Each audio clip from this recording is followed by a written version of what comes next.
Dewan Perwakilan Rakyat mengesahkan rancangan Undang-Undang Cipta Kerja menjadi undang-undang dalam rapat paripurna DPR RI hari ini.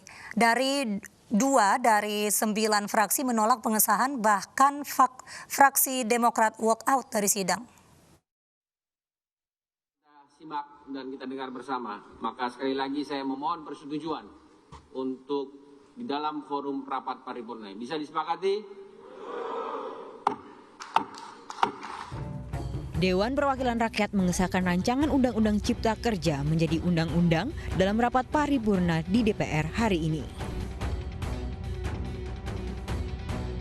Hanya 2 dari 9 fraksi di DPR yang menolak pengesahan RUU Cipta Kerja. Mereka adalah fraksi Demokrat dan PKS. Sementara 7 fraksi lainnya menyetujui adalah PDIP, Gerindra, Golkar, PKB, Nasdem, P3, dan PAN.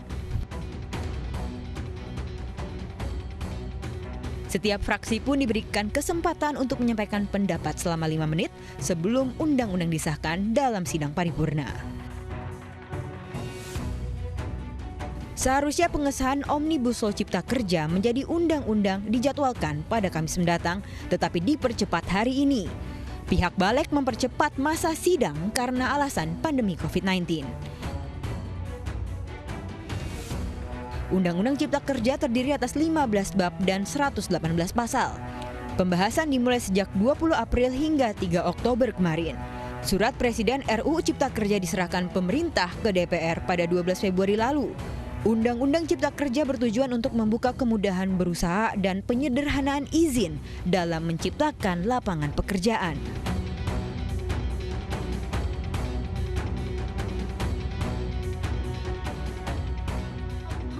Pimpinan.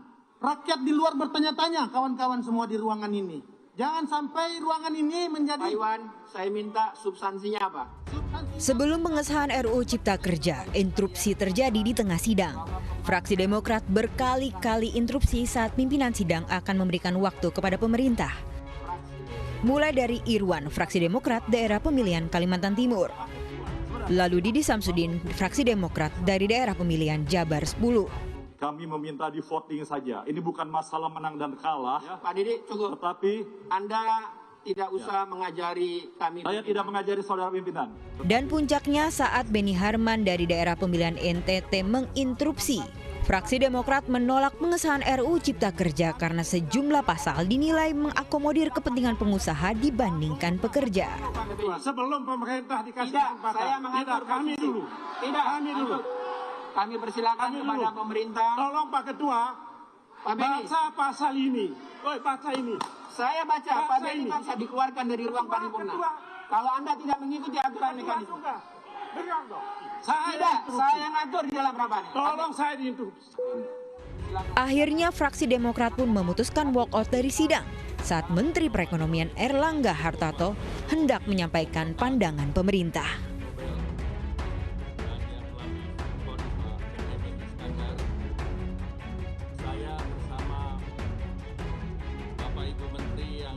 Pembahasan rancangan undang-undang ini hanya ketok saja, tidak ada diskusinya, ya, tidak ada diskusinya.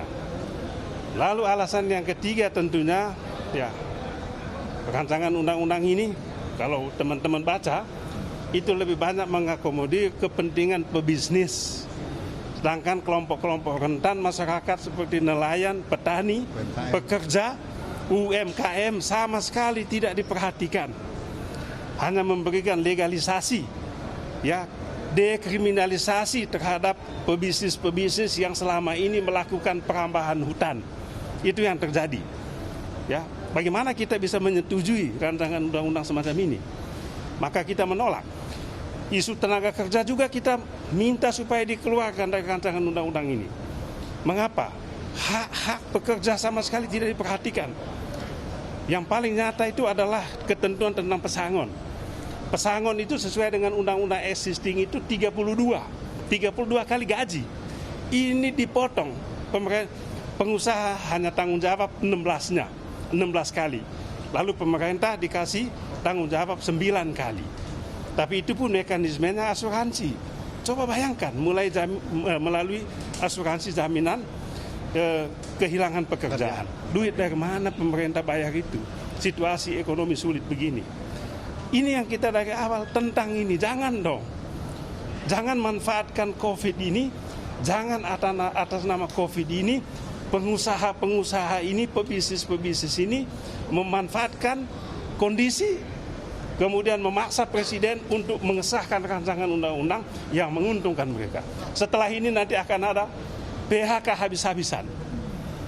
Dan kalau PHK maka dengan undang-undang ini nanti pesangon akan dibayar jauh lebih murah.